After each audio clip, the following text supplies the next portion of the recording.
Hi, my name's Rob Triggs, and this is my story. My backstory, I went off to college and went to electronics school. And when I graduated, I got a job putting cell phones and two-way radios in cars. And someone said, hey, Xerox is hiring. So I went and applied, and I got hired as a service technician. Long story short, I used to go and speak to every new sales class about the technology to simplify it for them. By doing that, the head of the sales training department said, you should go into sales. So I got hired, and the moment of truth came. I had to do my first cold call. So I walk into the office, I see this lady sitting there, this nice receptionist, and I start to say what I needed to say, and I got nervous, I stuttered, I turned bright red, and I quickly turned around and left. So I got about 6 months in, I'm not doing well. I got all this negative self-talk. And my younger brother lived far away, and I was talking to him one night on the phone, and I said, I think I'm just gonna go back to service. I don't think I'm cut out for this. And he said, well, don't do that. I'm gonna send you this book that someone sent me. It's called Success Through a Positive Mental Attitude by Napoleon Hill. So I'm reading this thing, but it's talking to me, it's speaking to me, it's telling me what I should be doing. So anyway, I devoured this thing. I read it quickly. And then I just changed my mental perspective. I did so well that I ended up being the Rookie of the Year at Xerox, which is a big award. But not only that, I was the Sales Rep of the Year. My career flourished from there. Fast forward a little bit more, and a movie came out called The Secret. But The Secret is this documentary about the law of attraction. It drove a point home that there is a very simple way to be successful in life, and it's sitting right there in front of us. And we just have to grasp it and do it. So Success Through a Positive Mental Attitude, that book gave me the foundation, the beginnings of that. The Secret drove it home that there's a lot more to this. And so I started to become a student of what it was teaching us in that movie. Next thing I knew, I was on a plane to San Diego to go meet John Assaraf. In the movie, if you've never seen it, he used to use a vision board. And he would take this vision board and put all the pictures of all the things he wanted to achieve in life. And he took a picture of a home and he put it there. Over the years, he packed it up, moved to a new house, had a family. His young son, in the movie they show all this. His young son, he sees this vision board when they're unpacking, when they moved, and he said, Dad, what's this? And he looked at it and said, that's my vision board. I forgot all about it. And he started to cry, and he said, the house in the picture is the actual house he's living in. I felt compelled to go meet this guy, and I did. I went, sat in that house that was on the vision board, and I ended up working for him for a little while for a company called One Coach. That was a very powerful experience for me. There was another person in the movie named Bob Proctor. Bob Proctor's program was all about, he says, thoughts become things.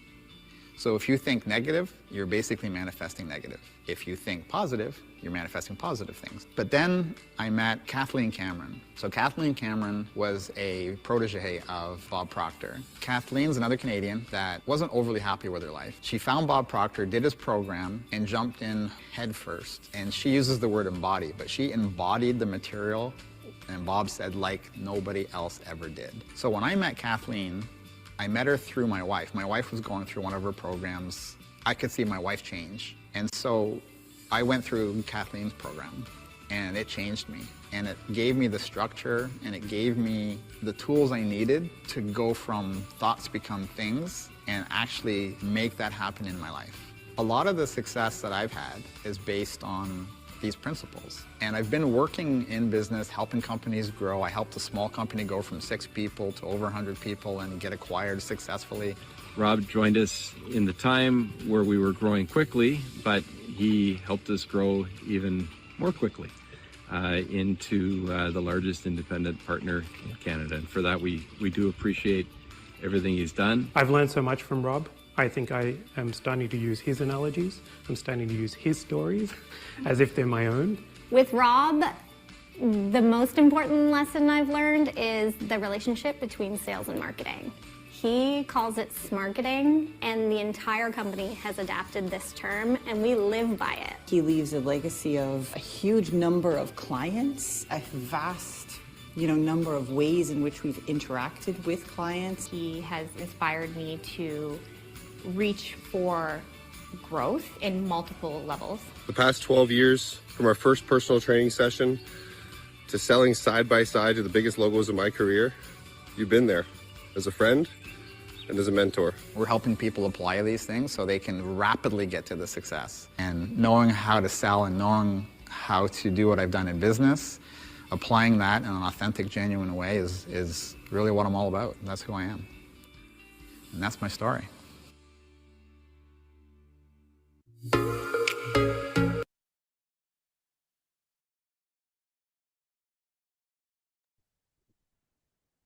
Hello everybody, how you doing? Let me just get sorted out here. Just gonna change my view so I can see you guys. Hang on a second. Okay. You should be able to see that. Okay, welcome everybody. Feel free to share your camera if you want to. And you don't have to, but feel free to do that. And I'd like to kick the session off with a warm welcome to you. Hopefully that video resonated for you. I love putting it together. It's a lot of my background. And I kind of like to start there because you're going to spend some time with me over the next probably 45 minutes. And it's why should you spend time with me, right? And so, like that video said, I started off as a sales technician, a service technician at Xerox, and I went into sales after that. And so that's not the career path most people take, right? Most people don't take a path where they go from service into sales. And it's something that I resisted at first. And what I ended up doing is shifting how I was thinking to have the success that I ended up having in my career. So what I want to do today is I want to share with you some of the things that I've personally done to make that shift successful. Some of the things that I've done to help other people. So these are salespeople that have either worked for me or I've mentored or coached or have gone through my training program to help them really be the best possible seller. I'll call it seller, because even if you're a salesperson or an entrepreneur, you're selling. So if you're a seller, if that's what you do each day, you're in the right place. So let me get going. So over the next 3 days, so today's session is all about how to get you unstuck from where you are. We're going to pick it back up tomorrow for another session at the same time. And we're going to dig into how I can actually help you with a real deal that you have going on right now. So you're probably trying to sell something. Maybe you're not having the success that you're looking for. And just like if you were working for me and I'm your sales manager, I'm gonna parachute in and help you do the things that are going to help you win that deal. So we're going to do that live both tomorrow and then again on Friday. So that's the plan. So let's get going here for today. All right, so day one. So today's whole focus is around this topic. So we advertise the event to say, if you come to this session, you're going to learn what the hidden sales killer is. So what the heck do I mean by that? Well, if you're a seller, and again, either you work for a company as a salesperson or you're an entrepreneur trying to sell the products and services of your company, most of you are struggling with this exact thing. And I say most of you because it is most of you from my experience. And for some people, they won't even realize that they're not having success because of these things I'm going to share today. But after doing this for over 26 years now, I'm going to tell you, you are struggling with this thing, even if you don't believe it yet. Hopefully by the end of the session, you'll start believing it. Okay, but here's a statistic. It's pretty alarming. You ready? 53% of all sales opportunities are lost. So let's put that into perspective for a minute. Let's say you decided to take a trip somewhere on an airplane, and the statistic said 53% of all airplanes land safely. Would you get on that airplane? Probably not. I know I wouldn't. So, and keep going. What about you're going to go for surgery, and the stat is 53% of all surgeries end successfully. I'm not taking that surgery. So if you keep taking that percentage and say, why is it okay for us in sales to have that percentage?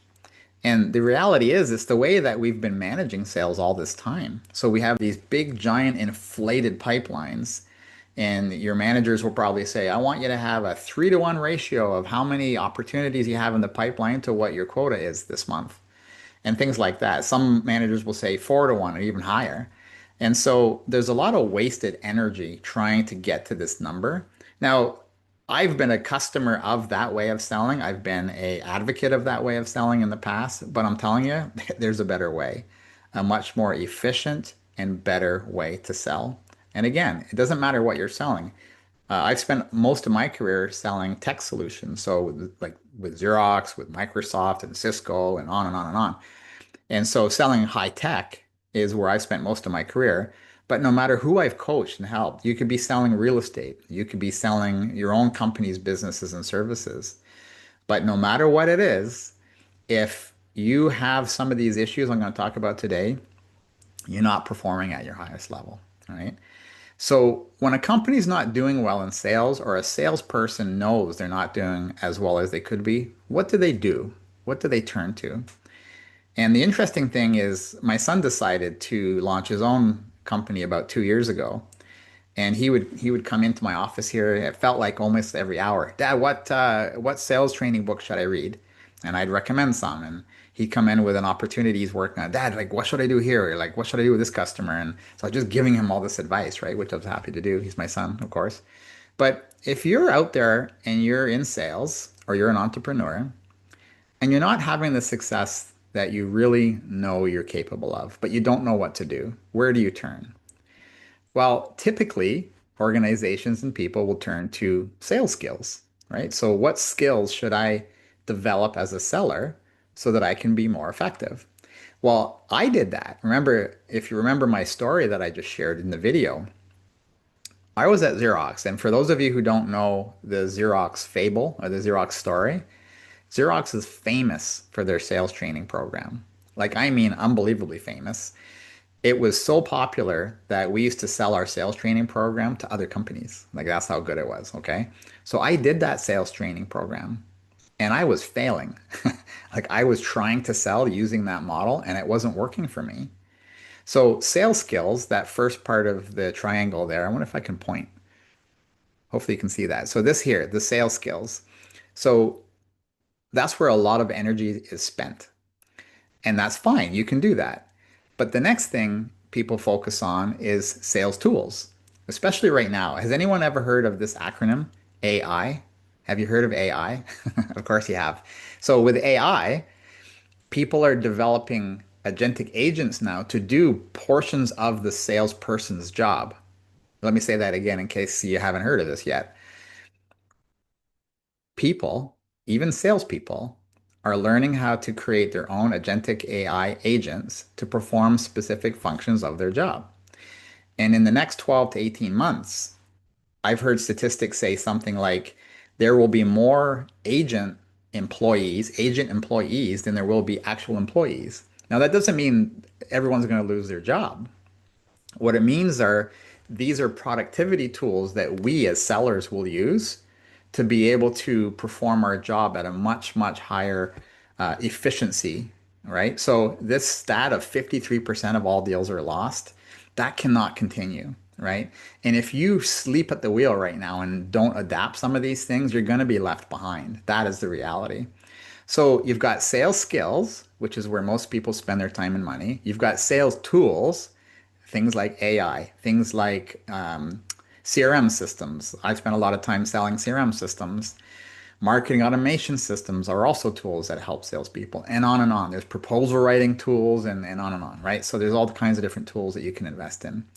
And the last thing is what process should I use to be successful? So all of these are important things, but let me take you on a bit of a journey.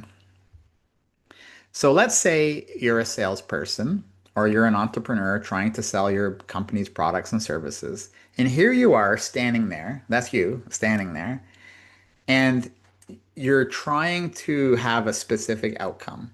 So you're either trying to win a big deal, you're trying to land a new client for your new business, whatever it is. What happens with us as humans is this is how our brain works. Our brain goes all over the place. So we start thinking about all of the things that we don't want to happen. So we'll have these patterns in our mind that we've developed over the years of allowing our mind to wander, right? And not select the outcome that we want. So if we have any insecurities, if we have any programs that are running in our subconscious, these paths that don't lead us to the outcome we want come from the thoughts that we have. For example, so here I am, I'm a service technician, I go into sales. Who am I to be a sales guy, right? I'm a service technician. I like working with tools. I like analyzing things. I'm not meeting with people and telling jokes like salespeople. So how am I going to be successful? And these were the patterns I had in my mind. So I would go into meetings with customers. I would go and do cold calls face to face back then. And I would struggle because I had these scripts running in my subconscious. And that picture that I created there, that's what it was like in my mind. It was like I could go this way and I could go this way and I could go this way. And once I learned how to pick the outcome I wanted and believe it was possible, regardless of any scripts running, then it was like a laser. I could just do it. And in essence, that's what I'm going to teach you to do today. Okay. So now what happens if you don't figure out how to do this and your brain's full of that spaghetti? This is what you might look like on a Monday morning. How am I going to hit my quota? How am I going to sell the stuff for my company? How am I going to generate revenue? How am I going to pay my mortgage this month, my rent this month? And I'm sure a lot of you in sales have this concern, this worry. And go back for a second. So where does it come from? Why do people worry? Is because they can't see a very clear path to the outcome they want. And a lot of these scripts on autopilot are happening in our mind. So the thoughts come up that are not serving us to move us to our outcome, right? That's what's really happening. So this is probably what you look like on a Monday morning, and you're worried. Some people have what they call the Sunday night syndrome. I think I call it that, but Sunday night syndrome is basically you have an amazing Friday. Friday ends, and you're looking forward to the weekend because you get to stop the spaghetti going on in your mind. Saturday, you have a great day. Sunday comes, you in the morning, you do whatever you do with your family, this and that, the other thing. And then late in the day on Sunday, you start to get this pit in the stomach build. And a lot of people have this. And where it comes from is that spaghetti in the mind. That's where it comes from. Because now your thoughts start thinking about all the things you have to do, but you're not thinking it from I'm so happy I get to go do all these things this week and I'm going to have this amazing outcomes and those customers are going to say yes. You're all fearing, oh, that competitor is really tough. We always lose against them. You know, my manager's going to notice my pipeline is not as full as it should be tomorrow. And you start worrying, right? So that's what you worry. Well, when you worry on a regular basis, it turns into fear, outright fear. And neurologically, your body can't tell the difference between fear coming from your imagination or fear coming from you seeing a saber-toothed tiger. I know they don't exist anymore. How about an elephant, a charging elephant coming at you? Actually, elephants aren't going to be charging you. I live in Canada. There's no elephants here. So how about a mountain lion? How about a car coming down the road about to hit you? Okay, those are good fears. You need to jump out of the way.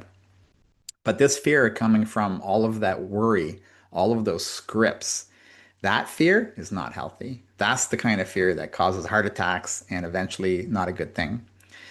So, like, am I being over dramatic sharing this? I'm not. I'm telling you, like, I've had many, many years of those kinds of thoughts. And if you learn to control them and you learn how to select the outcome you're looking for, and there's a lot of different tools I'll get into in a minute and patterns of how you can entrench that into your persona, you'll be much, much better.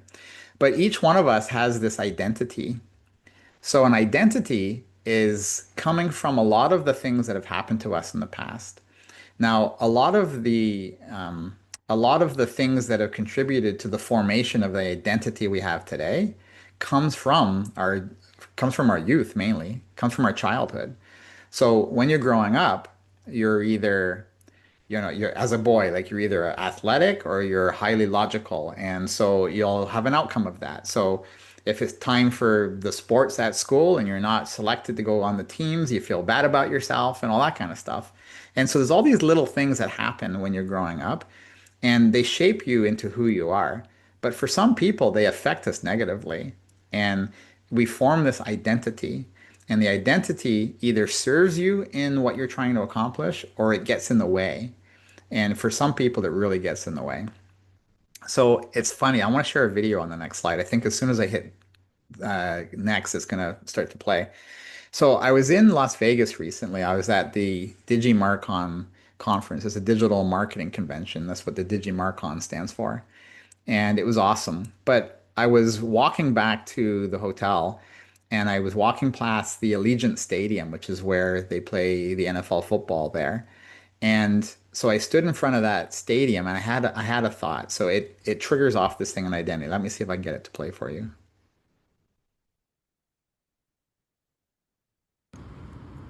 What does a football player and a successful salesperson have in common? A winning identity. Hi, I'm Rob Triggs, and I'm standing in front of Allegiant Stadium here in Las Vegas. Now, when a football player steps on the field on game day, all of the training and conditioning is behind them. The only thing that matters are the thoughts going through their minds. Same for you. When you walk into a boardroom, the only thing that matters is not the sales books you read, it's not the training that you did.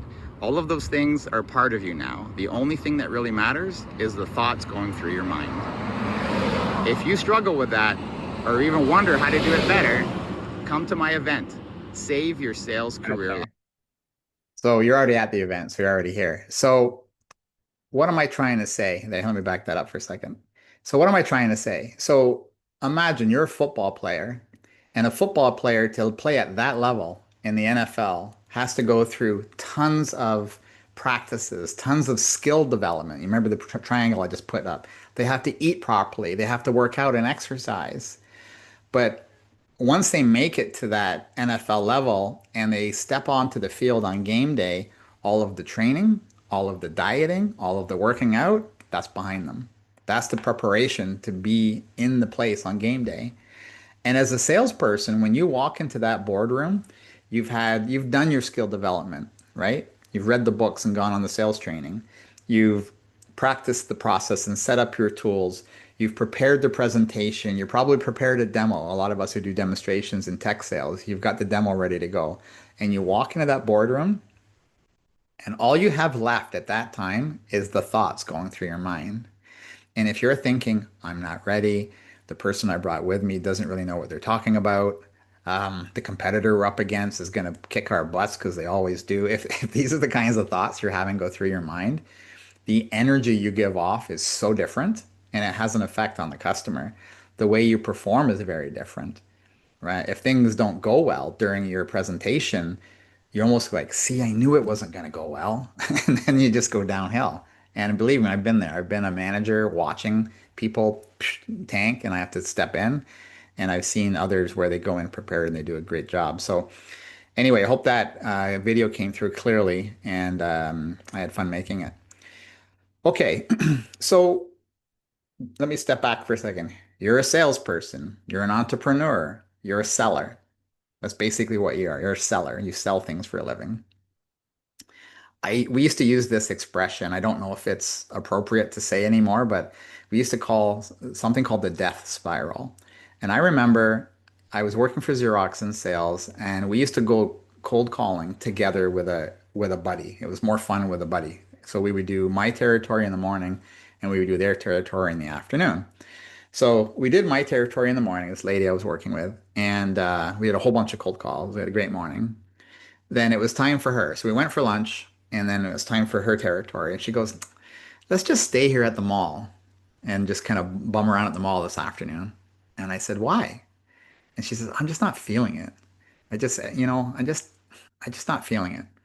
So I said to her, I said, look, if we stop doing the activity that we're supposed to do to be successful, we're going to start this downward spiral. And we used to call it actually the death spiral.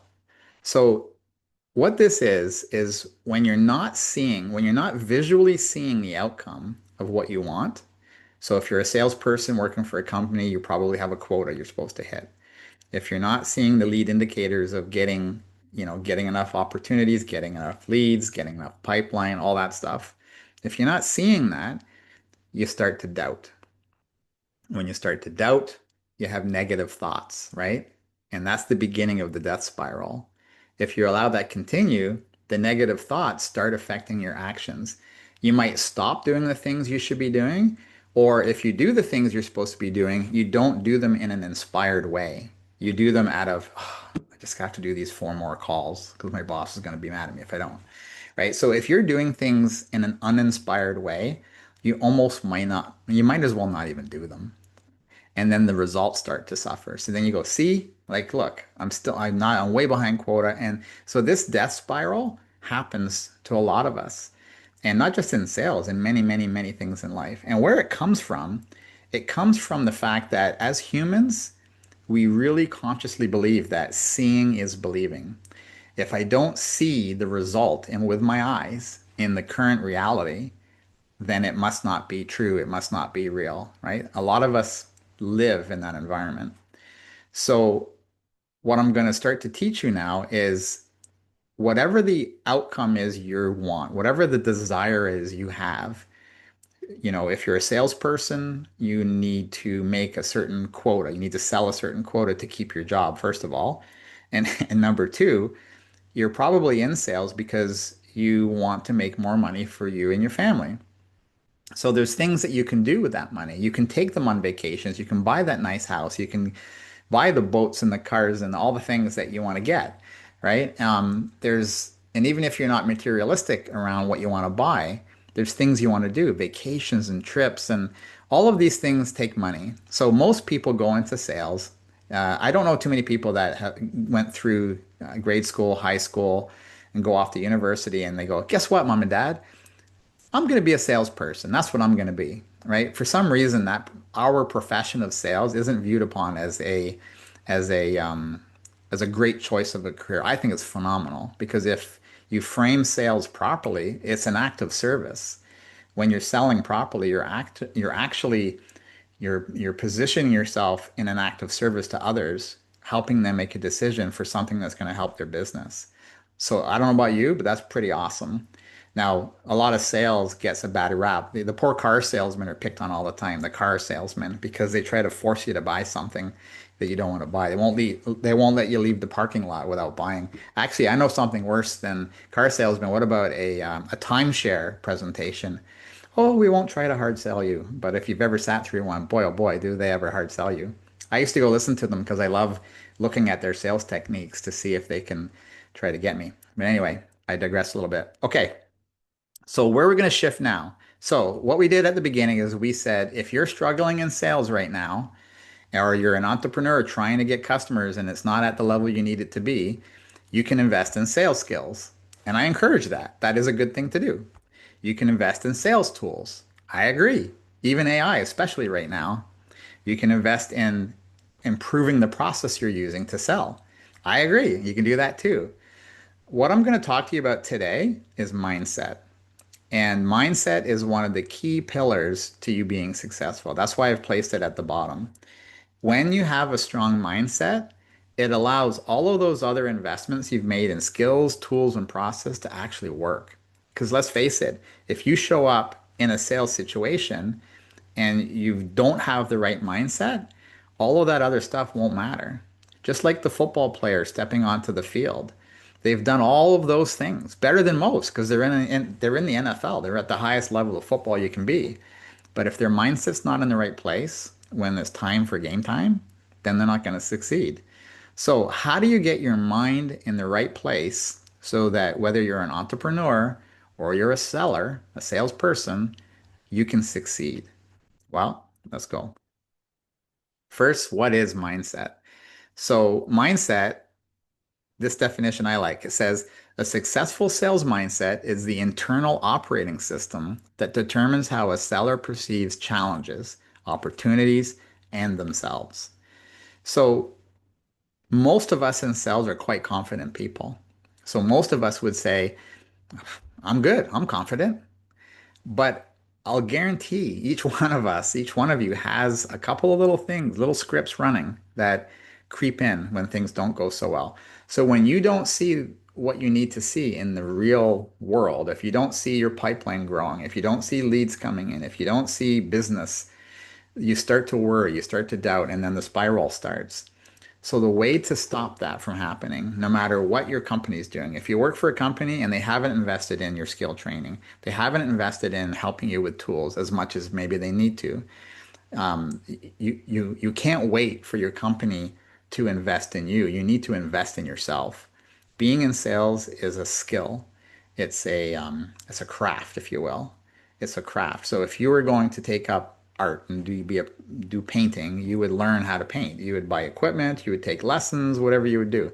If you want to learn how to play drums, if you want to learn how to play guitar, you'd buy a guitar, you'd buy some drums, you'd take some lessons and learn how to do it. It's the same thing here, is developing your craft. The beautiful thing about being in sales is if you invest in developing your craft, your income potential is massive. There's three main ways to make lots of money. The first one is to be an entrepreneur. So those of you who are already entrepreneurs, congratulations. I know how hard it is, and but your income's unlimited. The second way is to be an investor. So you can take the money you have and you can invest it and make your money grow, but you need money to do that with. So no matter what profession you pick, you should do that anyway. The last one, the one I want to talk about, is being in sales. Because if you're in sales, your income is unlimited. Most companies will give you a unlimited income commission plan. And if you don't have that, leave there and go somewhere where they will, and work your craft and make lots of money. Okay, mindset though. How does it work? Well, to boil down the hundreds and thousands of hours that I've spent learning how to control mindset and manifest the outcome of a seller that you want and need, boils it down to these four things. So the first thing you need to do is use your imagination. Now, as far as I know, humans are the only one that has an imagination.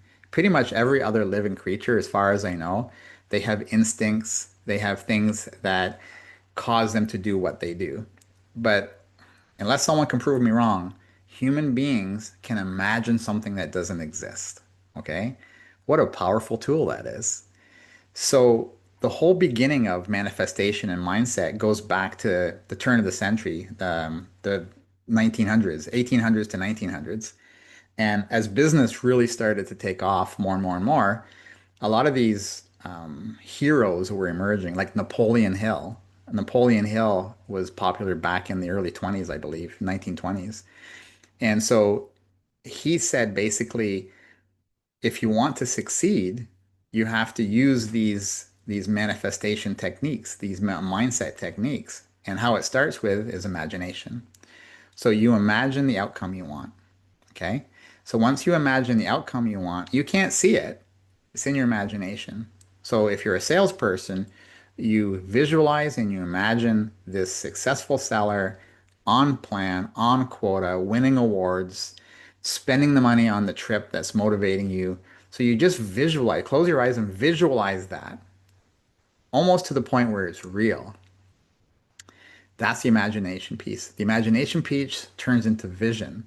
So you're turning that, what you want to happen, into a vision that you practice visualizing. And I'll stop there for a second. So some of you are going to say, oh man, that sounds hokey to me. Well, let me talk about sports for a minute. In the professional sports world, this has been a staple of what they do. So if you picture a professional golfer, professional golfers work on mindset all the time. So when they're in the PGA, the difference between winning a green jacket and not winning a green jacket is their mindset.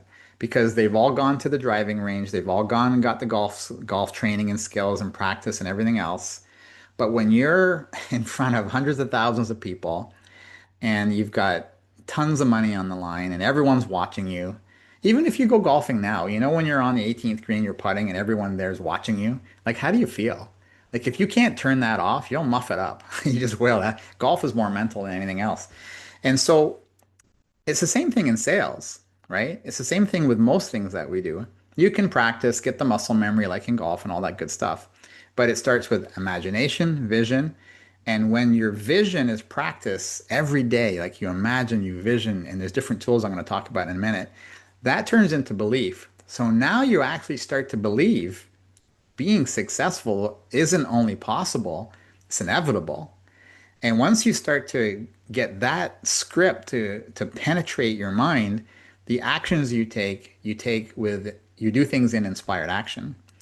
And then you go from belief to knowing. So this is the mindset shift to go from things aren't going well to things going well. You have to imagine it first, go through these steps, and then what will happen is the activities you do, the things you do, the things you attract into your life by being this positive person, what will happen is you'll start seeing the success. So seeing is believing doesn't start at first. Believing is seeing. Let me say that again because it's pretty profound. You have to switch from seeing is believing to believing is seeing. All right. So now, if you're a faithful person and you have whatever faith that you practice, it doesn't matter. If you can believe in something that doesn't exist, that's the foundation of this. It's believing in something that is possible that you want to happen and not letting any of sort of the negative things that happen on your way get in the way. All right. Okay. So let's say you go and you use your imagination because you're human and you have that gift. You create your vision, but you're not believing yet. You keep seeing, "Oh, I still don't have enough leads. My pipeline's still small. That customer has said no. I'm not seeing things happen." What do you do? All right. Well, this is what you do. These are 5 of 8 things that you can do. These are activities that you can do to allow that vision to penetrate and go from the vision to believing in your vision. So first one's meditation. So there's different forms of meditation, and I could talk for an hour just on that, but just very quickly, meditating is just giving your brain a break.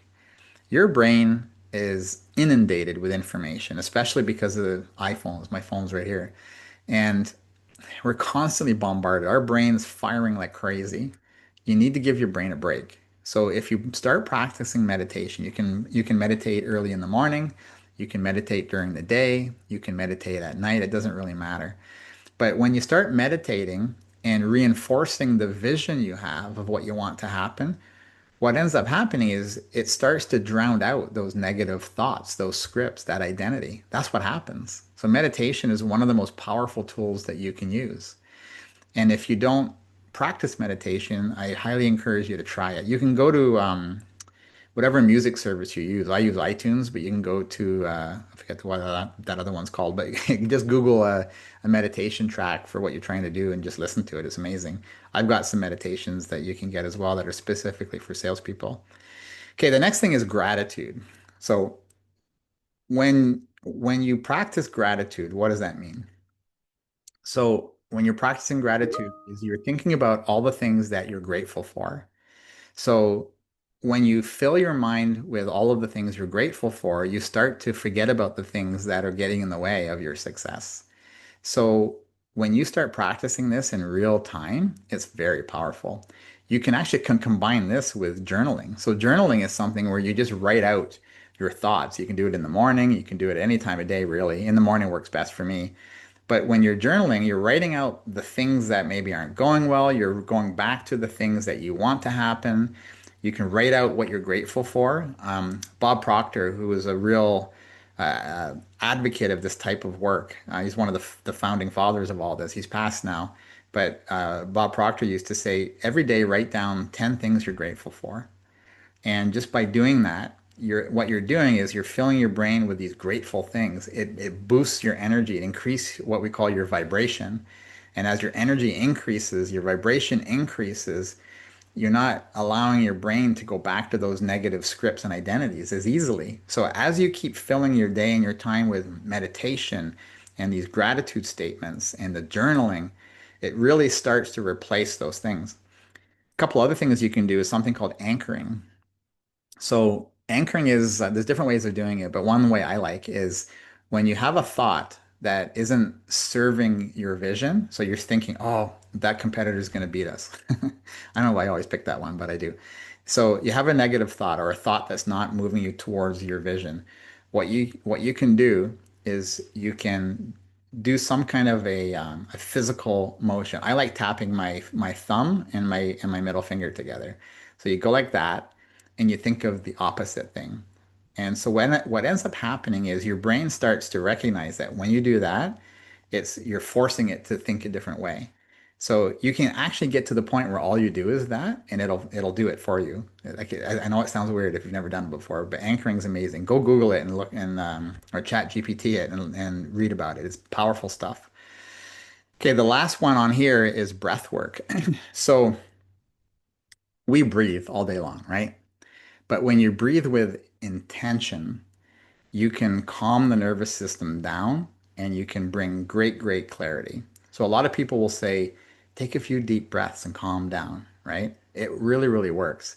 So there's different techniques you can use. So there is sort of deep breathing. So breathe in 3 or 4 seconds in, 3 or 4 seconds out, and that'll calm you right down.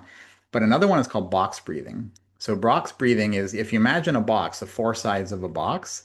So these are 4 breathing patterns. So the first is you breathe in for a count of 4. So you breathe in, you hold it, you breathe out for a count of 4, and you hold it for a count of 4. So those are the 4 sides. So you breathe in, you hold it, you breathe out, you hold it, and you keep doing that. So a lot of people that are in very difficult situations, Marines, for example, when they're underwater, or I think the guy that played The Mask, where he had to put that mask on, that green mask, he was suffering trying to, because he was very claustrophobic putting that mask on. So he used box breathing to calm down. So box breathing works really well. So what are the 5 things? Meditation, gratitude, journaling, anchoring, and breath work. So these are all tools to get you from all of those worry, fear, anxiety, scripts, all that stuff, and start to control your thoughts so you can show up on game day and be at your best. Okay? Now, who am I to tell you all this stuff? Well, I'm going to share this comment. So Kristen used to be, or is still, the VP of marketing at a company I used to work with. And she said something to me one day. She goes, I was talking to my husband in the kitchen the other day, and I said, I don't know, for some reason, when Rob gets involved in our sales cycles, we win. And I said, wow, that's amazing. Can I use that quote? She goes, sure. So I want to put that there. So how do I do that? Like, how do I find a way to win deals? Well, that's what we're going to shift into going forward. So today, I'm going to send you some homework. So today's assignment, so we've got a 3-day session. Today's assignment is all around mindset, and it's the foundation of everything I do, okay? But then we go from that into processes and tools. So today's assignment is to complete it. It's 5 questions. It's a Word document that will be emailed out to you. And basically what you do is, I'll show it to you in a second, you fill it in and then send it back to my email address. And we're going to pick a couple and review them tomorrow. And so complete the assignment. Take a look at the deals that haven't gone well. And the more recent, the better. So use a recent deal that maybe you've lost or you think you're going to lose. Don't share any confidential information. We don't want to share that here, but we just want to share the things that have gone wrong, things that haven't worked out well. Now, maybe you have an active sales cycle right now you can talk about. That's fine too. All right, then return tomorrow at 1 o'clock and we're going to go through that. So here's what the homework looks like. So this is the document that you'll see. And again, you'll get that emailed out to you. And then fill that in. And if you have any questions, you can email me if you like. But then we'll take that up tomorrow. Okay, so what to expect tomorrow. So we're going to review some of those live, those homework assignments. If you don't want it shared, don't check the box. Don't send it to me. Just have it there yourself. But I'd really like to at least get one sent to me so we can work through that. If not, I'll just generically go through it. And then we're going to shift from mindset into sales skill, process, and tools. So we're going to reveal what we call the opportunity accelerator. So this is something I've been working on for many years. And it's one of the secrets behind why that quote is there, why I win deals. It's the combination between mindset and that. All right. So I'm going to have someone tomorrow fill in the form, excuse me, and submit it. And then on Friday, which is the third day of our session this week, I'm going to take one of those opportunities that's submitted and go through it. And so you'll leave with a more hardened sales plan to go win that opportunity. So I'm only going to pick one. So submit them tomorrow, and then I will do that. Okay. So to recap, 3 sessions. Today's session's almost over. You're going to get an email with your homework in it.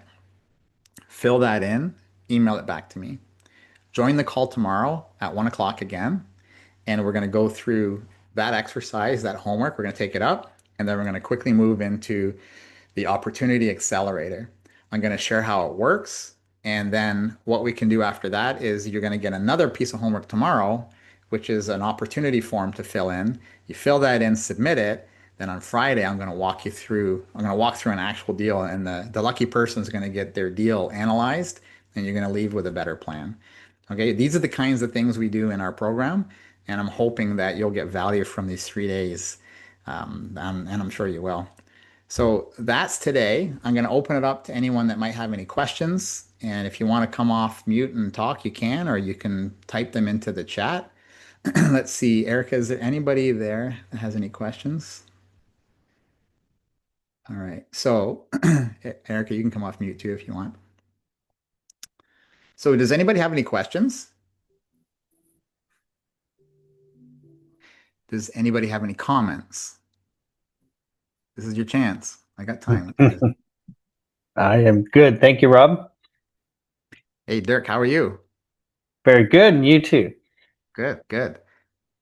Yeah, so if anybody, unless there's any questions, we can end here, but really encourage you to come back tomorrow because we're going to take you through sort of the secret sauce behind what we do.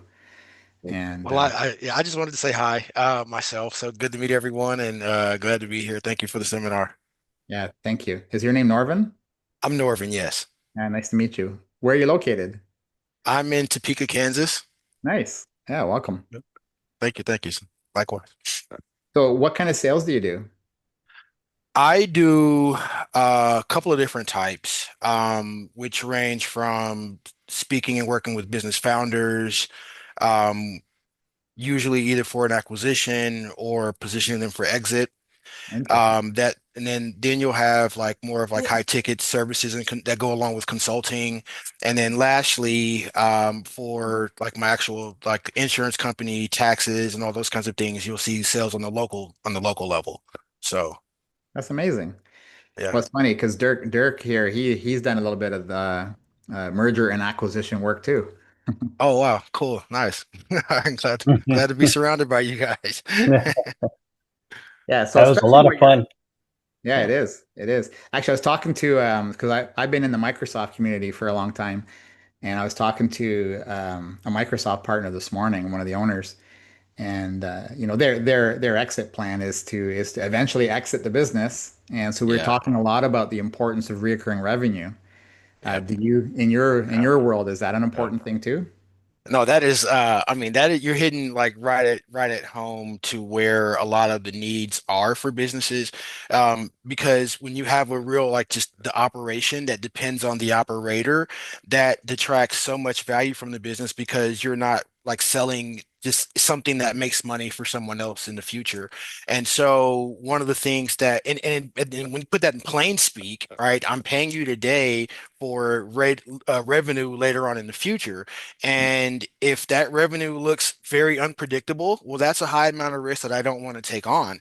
When I know that revenue is recurring in whatever form or fashion, that takes a lot of that risk off the table. I know that revenue has a much higher chance of being present in the future. So, I mean, that's one of the things that's paramount. Yeah, absolutely. I'm just trying to think of what some of the mindset things that might get in your way. Can I take a Yeah, stab? yeah, for sure. Yeah. Okay, so Yeah, yeah. Go ahead. Yeah, for sure. Go ahead. this is a common one for a Yeah. lot of people. So I've got to imagine when you're dealing with your ideal customer, you're dealing with the owner of the business typically. Yes. Yes. All right, so these owners of the business, these are really smart dudes and Yep. dudettes Yep. normally. Yep. So Yep. And they've one, worked hard they work hard. They've probably been around for a while. They got some for a gray while. hair. That's right. That's right. So one of the scripts that comes up for a lot of salespeople is things like this. I'm not smart enough. I'm not old enough. I don't have the business maturity that these people do. Right, Who am I to be right, telling them how to sell their company? right, Does right, that ever come right, up? right. It has. These are a lot of the things that I certainly have worked through in the past. And I Good. guess if I did one thing that did stick out to me as a comment, um, and I think it comes into play here is that in these sales situations or ones like you just described, it's really like there's two sets of fears at play. If you have your set of fears like you're talking about right now, but you're also dealing with, the either the buyer of your product or the seller of the company, you're dealing with their sets of fears as well. You are. And if you haven't resolved yours, there's no way you can help them resolve theirs and make the decision to purchase or to do the deal with you or whatever that may be. Mm. So it's like I certainly have addressed a lot of the fears on my part, and then I have done a lot to say, okay, what are their fears? What do I need to address on their end to help them make decisions? Because it's not really about me, and if they have and the bigger their business is, the less the conversation is about what my business acumen is, because there's already other people involved. There's the other systems and other things that are already going. So it's really about when you can quiet your mind with your fears, you can truly pay attention to what is the solution problem that someone else is having and what is the solution I need to solve. Right. And that's where I found some traction. That's really good. Oh, you know what's funny is tomorrow when we go through the opportunity accelerator, the fears your customer has about various things are something that we're going to leverage to help you sell Yeah, faster. sweet. And anyone that's been in sales for any length of time knows that that's one of the most important things to do is uncover, the pain points, the fears, the things that are Yeah, going on in your customers' minds, yeah, getting that on the table and examining it in an open way. And then yeah, if you can do that in a genuine way, the sales cycle will just torpedo. It'll yeah, do, meaning go yeah, fast, not go away. yeah, yeah, yeah, yeah. I totally Watch the words I understand. use. Understood. Well, that's left open to connotations, but I understand. Yeah. But I would Fast encourage, torpedo, not the exploding torpedo. yeah, torpedo. But I would encourage anyone to come off mute, if not today, tomorrow, because this is like I've been doing this stuff for a long time, all right?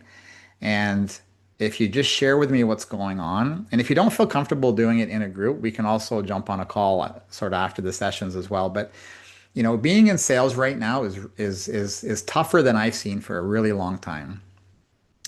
And partially what's happening is it's the combination of uncertainty around the economy, although we've been through lots of cycles like that over the years. But something's different about this one. And it's because it's coinciding with the uncertainty around what AI is doing to the Yep, entire yep, workplace, right? yep, yep. So I was at a conference 2 weeks ago now. I came home last week, so it was 2 weeks ago. It was called the DigiMarcon conference in Las Vegas, and it's a digital marketing conference, and it was over 3 days, and almost every presenter, their topic was AI. Mhm. And so what I learned was the the way AI is emerging is, yes, it has replaced some people's jobs, but that's not really the benefit of AI. So what's happening? The big Microsoft conference called Ignite's going on right now in San Francisco, and one of the ladies I'm very close with posted something today, and she said, Microsoft launched something called AI 360. I think it's called that. I'm not sure, but basically what she said was, in 18 months to 2 years, there'll be more AI employees than there will be employees. And that would have scared me if I didn't hear what I heard at the marketing conference. What they said was they have these agentic agents that are performing very specific functions in the marketing function. So it's not just one agent doing the marketing job. That's not possible. Mhm. So what they're doing is they're having these agents. So let's pick one. So in marketing, there's a lot of video production that gets done, right, to create content to put out on social media. Yep, So you'll have people in your marketing department where that's what they do all day. Well, these agents aren't replacing them. What it's doing is it's getting them who have that amazing skill because they have an eye for video, they know what makes a good video and all that kind of stuff. So what they do is they're saying the person that used to do all the video production becomes the manager of all of these video production AI agents. So that was the shift that my mind took. So So yeah. go ahead.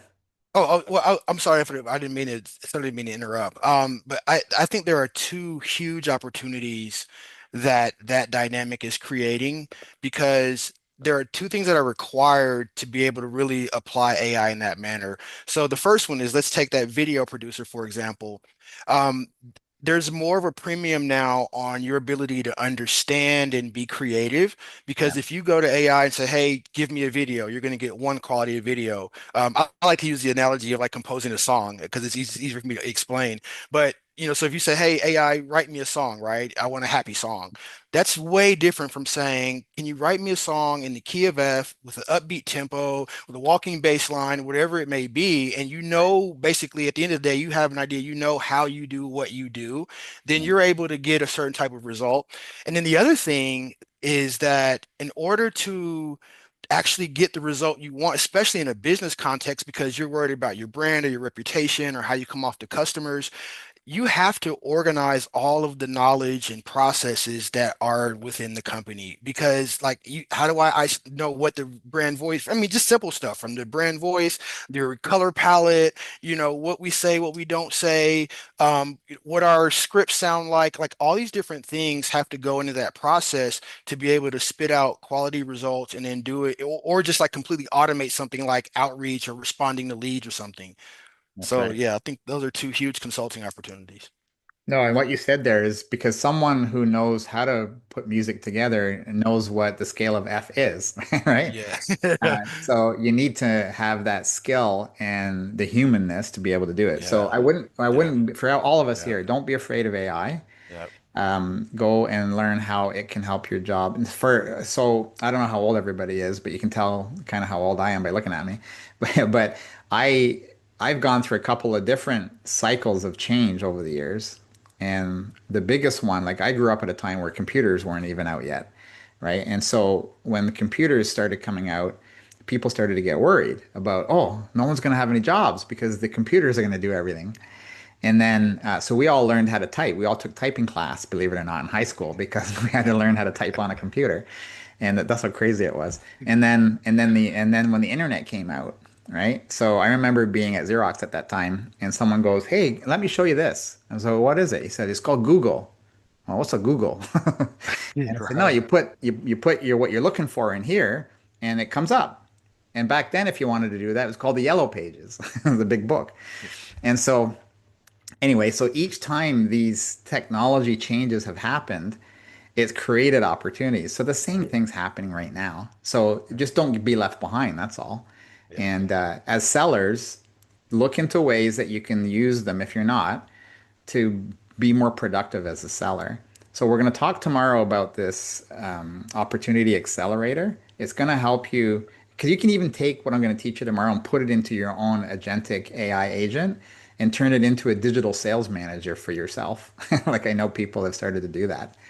And so we're going to share a lot of that tomorrow. So I hope you appreciate that and you like it. But anyways, but that's the end of our call. Unless anyone has any comments or questions, we'll wrap there and hopefully see everybody tomorrow.